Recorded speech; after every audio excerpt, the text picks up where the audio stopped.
So hello बच्चों, welcome back to पार्टामेंटेज। तो आगे हैं हम पार्टामेंटेज आपके लिए लेकर नेक्स्ट क्वेश्चन जो हमारे केमिस्ट्री के क्वेश्चंस बचे हुए हैं। सो चलो हम अगला नेक्स्ट क्वेश्चन जो हमारा है वो स्टार्ट करते हैं। 2.11 जो इंडेक्स क्वेश्चन है हमारी केमिस्ट्री का, सॉल्यूशंस चैप्टर का आपका, ठीक है। सो देखो क्वेश्चन क्या है बेटा, calculate the mass of ascorbic acid. Ascorbic acid बेटा किसको बोलते हैं? हम विटामिन सी को बोलते हैं ascorbic acid. So vitamin C का फॉर्मूला क्या होता है बेटा? C6H8O6, ठीक है, याद रखेंगे। टू बी डिजॉल्व इन, देखो डिजॉल्व किस में हो रहा है? ये एस्कॉर्बिक एसिड जो है वो डिजॉल्व हो रहा है किसमें? एसिटिक एसिड के अंदर डिजॉल्व हो रहा है। और एसिटिक एसिड कितना है बेटा? 75 gram of acetic acid to lower its melting point. अच्छा, लोअर इट्स मेल्टिंग पॉइंट हो रहा है, देखें समझना इस बात को। लोअर इट्स मेल्टिंग पॉइंट का मतलब क्या होता है? मतलब सर ये डिप्रेशन इन फ्रीजिंग पॉइंट वाला क्वेश्चन होगा, ठीक है। डिप्रेशन इन फ्रीजिंग पॉइंट हमने पढ़ा ही है, तो उसके अंदर ये क्वेश्चन है कितना डिप्रेशन हो रहा है बेटा? 1.5 डिग्री सेल्सियस, ठीक है। और KF मतलब जो कांस्टेंट है फ्रीजिंग पॉइंट का वो आपको दे रखा हुआ है।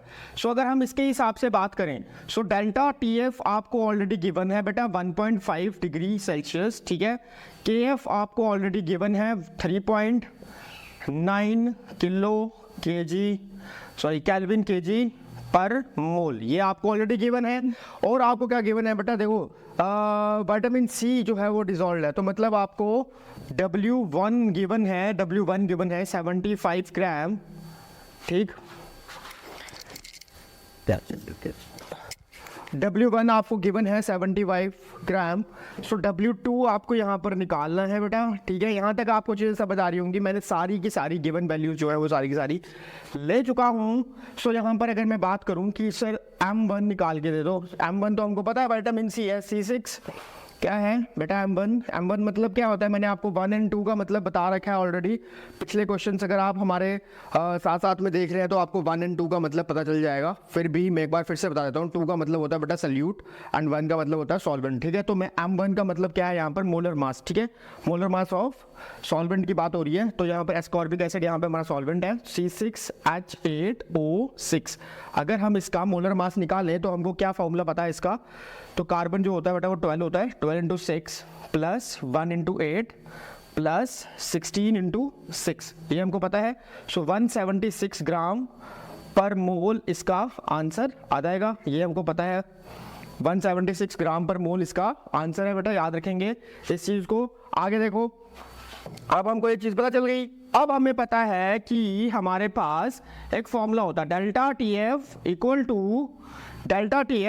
टू KF, ये फ्रीजिंग पॉइंट का फॉर्मूला होता है। फ्रीजिंग पॉइंट वाले जो क्वेश्चन होते हैं उनके डिप्रेशन एंड फ्रीजिंग पॉइंट का, delta TF equal to KF equal to W2 upon M1 into 1000 upon M2, ठीक है, ये हमको पता है। अच्छा सॉरी, M2 नहीं आएगा यहाँ पर, W1 आएगा।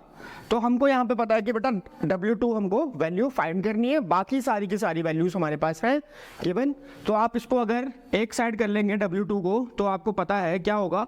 ये जो डेल्टा F है, डेल्टा TF है जो, इसके साथ मल्टीप्लाई होगा M1, क्योंकि ये ऊपर जाएंगे, मल्टीप्लाई होगा W1 अपॉन, देखो अब KF जो है वो डिवाइड में आ जाएगा, सिंपल सी बात है, KF इंटू 1000, ठीक है, सिंपल, बहुत आसान है। अब हम क्या करेंगे? अब हम इसके अंदर जो भी इनकी वैल्यूज हैं उनको पुट कर लेते हैं।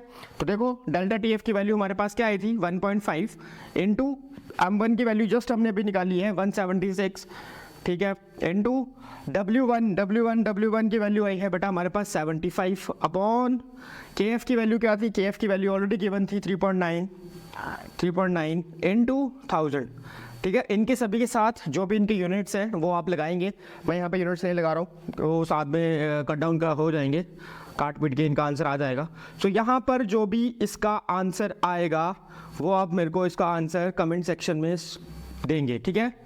कमेंट सेक्शन में आप इसका आंसर कमेंट करेंगे। यहाँ पर जो भी इसका आंसर आएगा, देखो ग्राम में इसका आंसर आना है। क्यों ग्राम में आना है बेटा? बिकॉज वेट पूछा हुआ है तो वेट ग्राम में होता है, सिंपल सी बात है।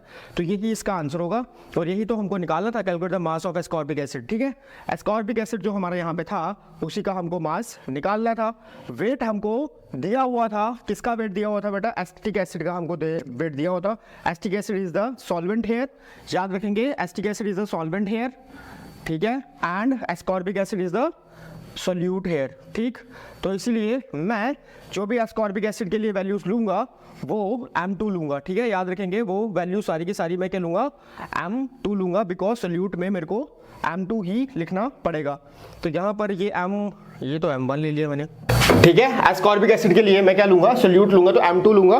तो यहाँ पर M1 नहीं आएगा, M2 आएगा, बिकॉज एस्कॉर्बिक एसिड है। तो यहाँ पर मैंने फॉर्मूले में भी कुछ गलत किया होगा, ये M2 ही आएगा, ठीक। अब देखो, अब हमारा फॉर्मूला बिल्कुल सही हो गया है। यहाँ पर वैल्यूज डालते जाओ आप, सारी की सारी वैल्यू प्रॉपर हमने वैल्यूज पुट कर दी हैं और इसका आंसर आ जाएगा। चलिए अब हम नेक्स्ट